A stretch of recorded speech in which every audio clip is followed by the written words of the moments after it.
Dia cerita bahawa pintu Khaybar tu jatuh semasa perang Khaybar. Baginda Ali datang angkat seorang.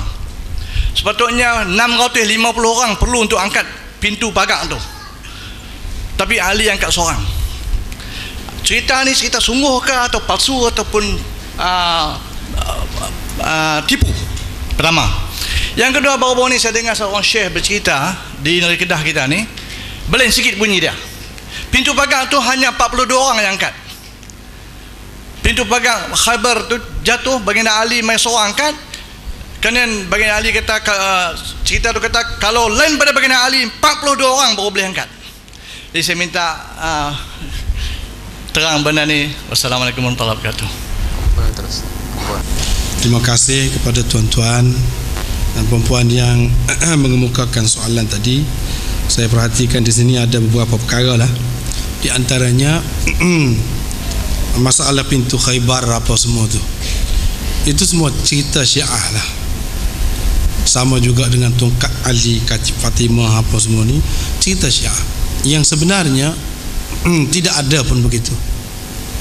Tidak ada pun begitu. Bismillahirrahmanirrahim.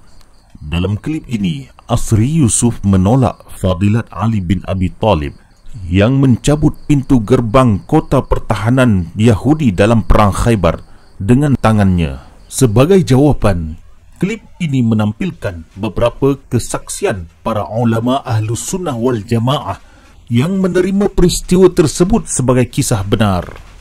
Amr bin Abi Asim, beliau merupakan ulama hadis Ahlus Sunnah di abad yang ketiga Hijrah.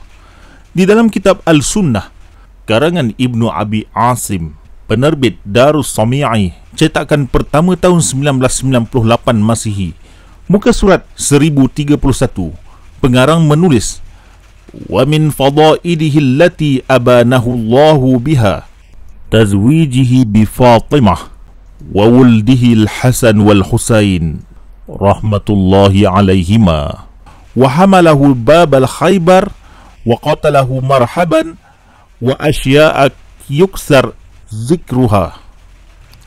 Antara fadilat yang Allah kurniakan kepada beliau Ali bin Abi Talib ialah perkahwinannya dengan Fatimah, anaknya Al-Hasan dan Al-Husain, mengangkat pintu Khaybar, membunuh Marhab dan perkara-perkara lain yang jika disebut terlalu banyak.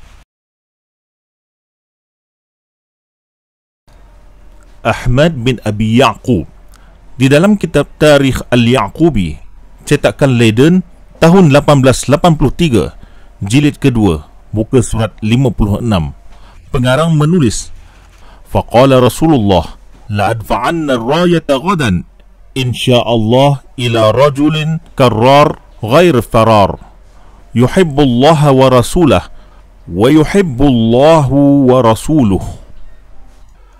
Maka bersabdalah Rasulullah, "Nescaya aku akan serahkan panji-panji esok insya-Allah kepada seorang lelaki penerkam, tidak lari, mencintai Allah dan Rasulnya, Allah dan Rasulnya mencintai beliau.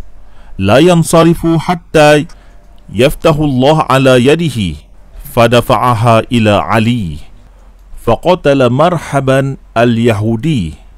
Tidak akan beredar sehingga Allah memberikan kemenangan di tangannya, maka baginda menyerahkan panji-panji kepada Ali. Beliau membunuh pahlawan Yahudi yang bernama Marhab.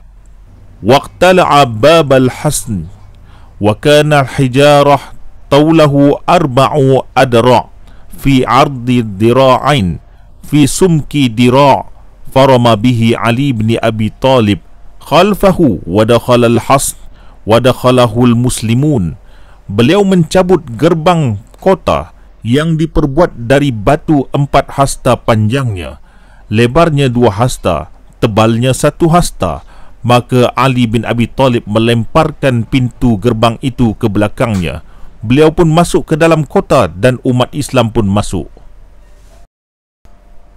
Al-Khawarizmi, iaitu Allamah Jamaluddin Abi Bakr Al-Khawarizmi, di dalam kitab Mufidul Ulum wa Mubidul Humum, dicetak oleh Sayyid Muhammad Hashim Al-Katabi, Damsyik, Syria, tahun 1906 Masihi, Muka surat 2, pengarang menulis satu ungkapan dalam mukadimah kitab, wa Ali allazi biyadihi babu Khaybar qali', dan Ali yang mencabut pintu gerbang Khaybar.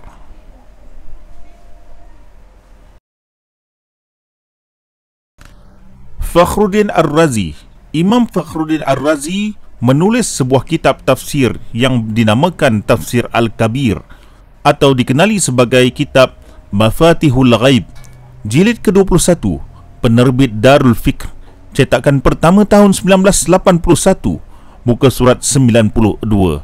Pengarang menulis, qala Ali ibn Abi Talib karramallahu wajhah, wallahi ma qala'tu baba Khaybar biquwwatin jasadaniyah walakin biquwwatin rabbaniyah.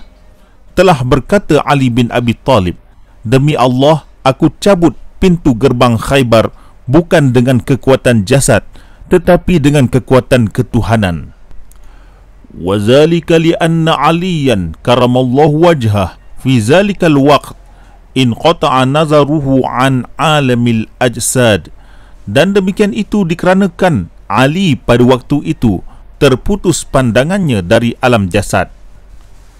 Ibnu Taymiyah atau Ahmad bin Abdul Halim yang menulis kisah Ali bin Abi Talib mencabut pintu Khaybar sebagai kisah yang terkenal di kalangan para ulama. Di dalam kitab Majmu' al-Fatawa, penerbit Darul Wafa, cetakan ketiga tahun 2005, jilid ke-18, muka surat 206, Ibnu Taymiyah menulis, walakin al-ma'ruf 'inda ahli al-'ilm anna Aliyan qala'a baba Khaybar. Akan tetapi yang terkenal di kalangan ahli ilmu ialah Ali mencabut pintu gerbang Khaybar. Dan banyak lagi para ulama Ahlussunnah yang mengetahui kisah ini, seperti Zahabi, Qadhi Idduddin Al-Iji, Al-Zarkashi, Ibnu Hajar Al-Haythami, Abdul Qadir Al-Idrusi, Burhanuddin Al-Halabi, Abu Sa'id Qadhimi Al-Hanafi, dan Ibnu Uthaymin. Kesimpulannya, kisah keperkasaan Ali mencabut pintu gerbang kota pertahanan Yahudi di Khaybar telah diakui oleh para ulama Ahlus Sunnah wal Jamaah. Ini bermakna kisah ini sahih dari segi matan dan sanadnya. Malang sekali Asri Yusuf menolak riwayat tersebut hanya berasaskan prasangkanya semata-mata, bukan dengan ilmu hadis.